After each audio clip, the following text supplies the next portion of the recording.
Nah, apa beda takwil sama tafsir?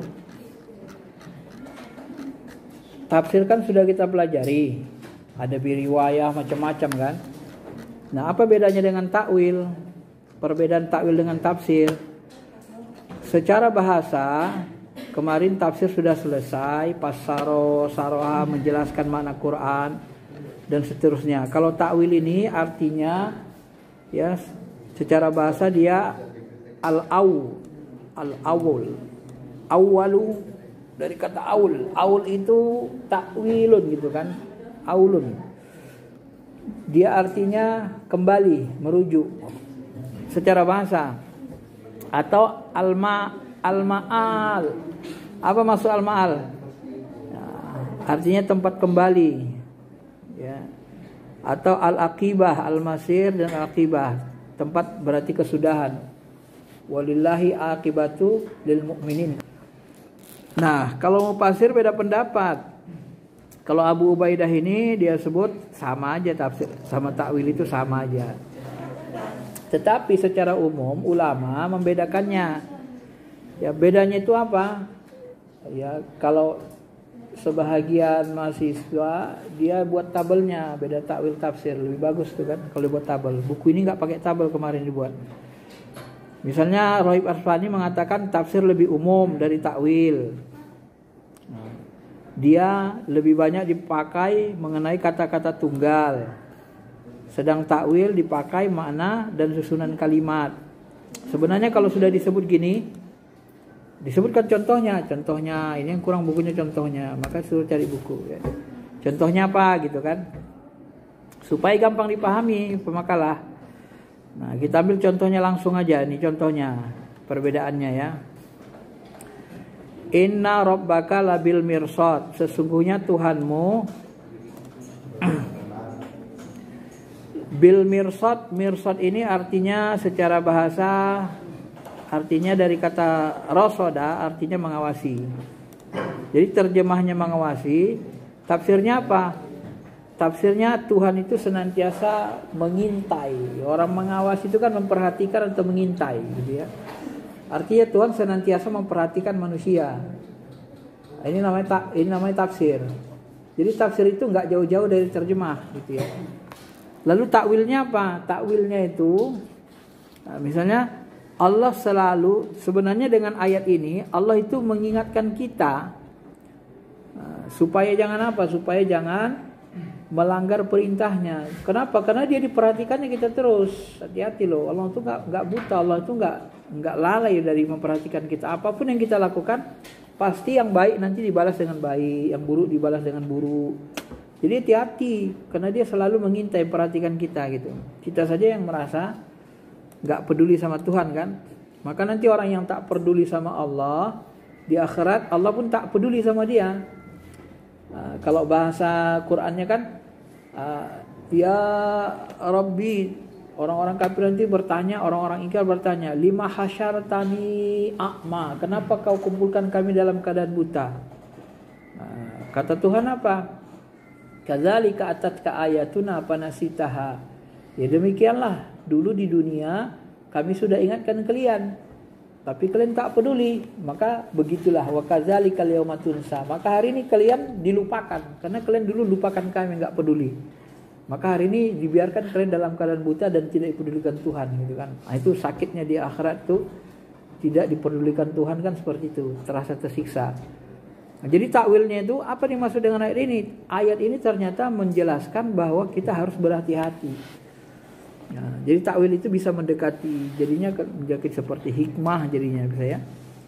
Jadi beda dengan tafsir. Kalau tafsir dia lebih ringkas saja. Nah, contoh lain misalnya ini tawakkaltu 'alallahi rabbi wa rabbikum ma min dabbatin illa huwa akhidhum binasiyatiha. Ya. Nah, sesungguhnya aku bertawakal kepada Allah Tuhanku dan Tuhanmu, tidak satu makhluk pun bergerak di bumi melainkan dialah memegang ubun-ubunnya.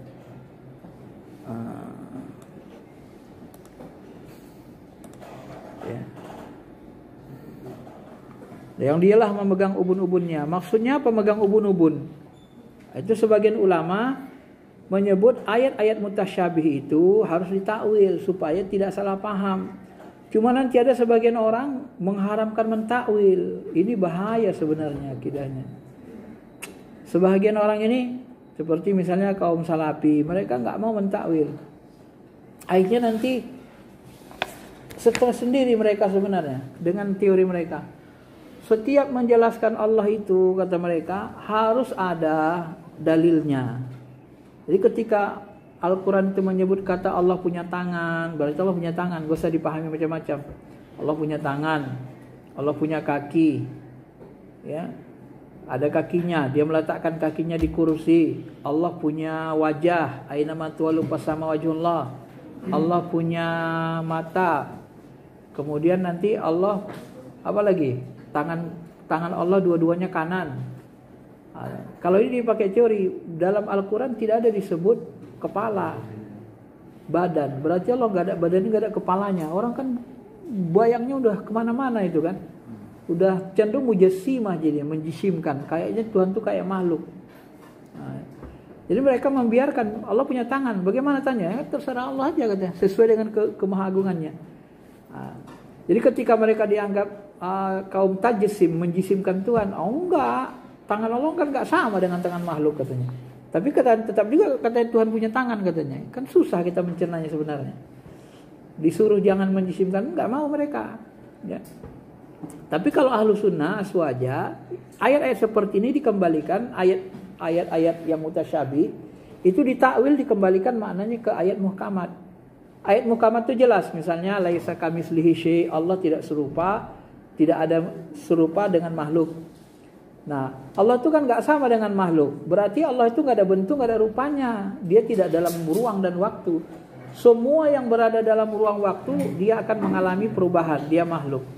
Selain Allah itu makhluk atau alam, dan selain Allah makhluk atau alam, gitu kan? Maka seluruh yang berbentuk berupa itu makhluk. Kenapa? Karena kalau dia berupa berbentuk, ya sudah ada nanti kufuan ahad, ada yang sekutu dengannya. Dia nggak bisa diumpamakan, tak terjangkau akal. Maka akidah Ahlussunnah wal Jamaah itu menyebut Allah itu nggak ada bentuk, nggak ada rupa, nggak ada warnanya gitu. Nggak bisa dijangkau akal kita. Kalau Tuhan berbentuk, niscaya waktu sholat kan gampang. Begitu kita sholat, Allahu Akbar, ya, tunjukkannya aja bentuknya situ kan gampang, nggak nembak-nembak kita kan. Tapi karena dia nggak ada bentuk, dia nggak bisa ditunjukkan. Wong ketika dia menunjukkan zatnya, masih nur zatnya aja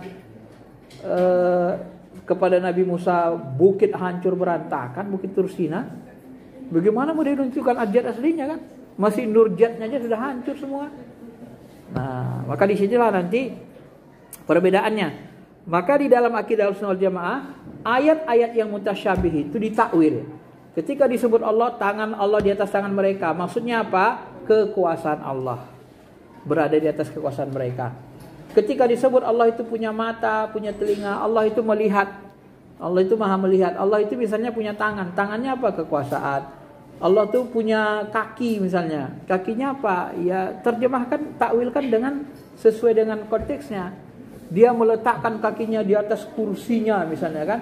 Nah, maksudnya dia menunjukkan kekuasaannya, kebesarannya. Karena kursi itu benda makhluk, dan makhluk itu untuk menunjukkan kebesaran kekuasaannya. Maka ketika nanti ada firman Tuhan lagi, Ar-Rahman alal arsy istawa. Ar-Rahman itu istawa alal arsy. Apa yang maksud dengan istawa alal arsy? Ya, sebenarnya orang-orang yang tinggi ilmunya dulu seperti Ibnu Abbas, dia tidak takwilkan. Aku enggak tahu maknanya. Itu enggak dikasih Tuhan. Nah, gitu aja selesai. Cuma orang sekarang kan ada yang mengatakan Allah itu di aras.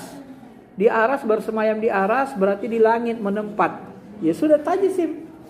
Kenapa? Karena dianggapnya di langit menempat gitu. Kalau dikatakannya sudah menempat, maka dia sudah mujassimah, menyamakan Tuhan dengan makhluk. Ya.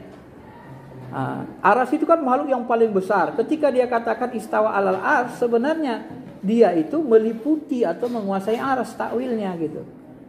Kalau di dalam ilmu kalam, dia menguasai aras. Ya, dia kalau dalam ilmu tasawuf lebih tinggi lagi pahamannya. Dia meliputi segala-galanya, meliputi aras. Muhitum bi kulli syai'. Dia meliputi segalanya gitu ya. Kenapa? Karena aras itu sebenarnya dia adanya di dimensi di balik dimensi alam nyata ini. Aras itu kalau ditunjukkan Allah akan kelihatan itu sama kita kan, tiang-tiangnya itu sampai ujung sana, makin besarnya. Karena kursinya saja sudah meliputi langit dan bumi. Di mana letaknya? Letaknya di atas langit. Maksudnya langit itu mana? Sesuatu yang di atas ini disebut dengan langit. Ya langit itu kan berlapis-lapis. Jadi aras tuh di sana dia besar sekali. Cuman dimensinya aja beda gitu. Ya. Maka kalau ketika disebut Nabi dalam hadis sahih, ketika nanti hari kiamat muncul, yang pertama kali dibangkitkan Allah adalah Nabi Muhammad. Kemudian Jibril memanggil Nabi Muhammad siuman sadar, lalu Nabi bangun dan waktu itu langsung dia melihat Nabi Musa bersandar di tiang arasnya Allah. Nah, jadi artinya apa? Ya aras itu sebenarnya di balik ruang kosong ini gitu, gak kelihatan aja karena dimensinya beda. Nah, sebenarnya kalau kita pahami begitu ilmu yang dalamnya. Tapi mereka memahami nanti aras itu di atas langit di sana jauh, jadi Tuhan itu jauh sekali kan menempat jadi kesannya menumpuk di atas langit yang jauh. Nah, jadi bumi itu kan bulat gini, ya kan? Ketika di atas langit, orang yang di bumi sini menunjuk ke atas sana. Orang yang di bumi di sini menunjuk ke atas sana. Jadi langit itu yang mana? Nah, langit itu ya itu kan. Semua ini. Semua yang di atas. Maka langit itu dikatakan asma, itu berasal dari kata sama. Asma artinya sesuatu yang tinggi. Yang di atas kita ini udah langit ini sebenarnya. Dia berlapis-lapis. Nah langit itu ada langit alam dunia, alam nyata. Ada langit alam gaib. Maka ulama membagi itu. Ada alam malakut, langitnya beda. Ada alam jabarut, langitnya beda. Jadi aras itu di mana dia dimensinya? Dia dimensi jabarut. Ya. Dia bukan dimensi alam nyata. Cuma sebagian orang yang tekstual tadi, mereka anggap aras itu di alam nyata. Di atas langit ketujuh di sana. Ya. Kalau di alam nyata, itu teropong Amerika, teropong antariksa itu kan belum pernah lihat apa aras kan? Apa namanya? Pernah nggak mereka melihat tiang aras? Teropong itu mereka jauh sekali teropong itu, jarak jangkaunya. Pernah nggak mereka melihat tiang aras? Aras itu seluas langit dan bumi, lebih luas dari itu lagi kan? Masa tiangnya aja nggak kelihatan? Ya kan? Secara logika. Nah, tapi mereka berpikir aras itu di alam nyata gitu. Itu anehnya. Kalau aras di alam nyata, istawa ala arsy, Allah bersemayam di atas aras, berarti Allah di alam nyata. Ya salah lagi. Nah, ini hati-hati kalian logika, karena mereka tidak menerima takwil tadi. Jadi mereka anggap takwil itu nggak boleh. Ayat akidah nggak boleh ditakwil. Kalau nggak ditakwil ya bahayalah. Hanya berdasarkan dalil. Allah bertangan, berkaki, berbetis, tapi nggak ada kepalanya, nggak ada badannya. Akhirnya jadi candaan di Facebook kan di mana-mana. Kalau begitu Tuhan kalian hantu dong, katanya nggak ada kepala, nggak ada badannya, katanya kan recok jadinya kan. Nah, Allah turun ke langit dunia sepertiga malam terakhir ya. Emang Allah turun kayak film Superman. Ya aneh-aneh aja kan Tuhan begitu. Padahal di hadis itu Allah katakan begitu dia turun ke langit 2/3 malam, apa dia katakan? Mana hambaku yang bermohon, mana hambaku yang minta akan kukabulkan. Artinya Allah itu seolah-olah dia bukakan hijab-hijabnya dari alam dunia sehingga kita merasa dekat sama dia, dan di malam itu dia akan menurunkan rahmatnya gitu loh. Dia akan turunkan rahmatnya. Maka ditakwilkan ulama maksudnya itu adalah diturunkan rahmatnya oleh ulama syariat, ulama hakikat mentakwilkannya. Allah itu membuka hijab-hijabnya sehingga kita merasa dekat kali. Maka kalau kita mau belajar spiritual, itu paling bagus di atas 12 jam ke atas. Ya sepertiga malam terasa bertuhan kita tuh sangat kuat gitu. Nah, terasa betul Allah itu sangat dekat. Maka sholat tahajud itu kita lebih khusyuk dari sholat biasa. Itu takwilnya. Cuman ya tetap ada orang yang tak mau mentakwil. Itulah yang model tadi itu. Ya nggak usah takwilkan, biar saja kayak gitu katanya. Jadi akhirnya nanti masyarakat orang-orang awam ini banyak juga yang terpengaruh kan. Allah punya tangan, punya kaki, ya, tapi nggak ada badannya, nggak ada kepalanya katanya. Kenapa? Nggak ada ayat mengatakan Allah punya kepala kan? Nggak ada ayat mengatakan Allah punya badan. Berarti nggak ada badan, nggak ada kepalanya dong. Kan recok, kan susah kan? Nah, ini model penjelasan tauhid seperti itu ya.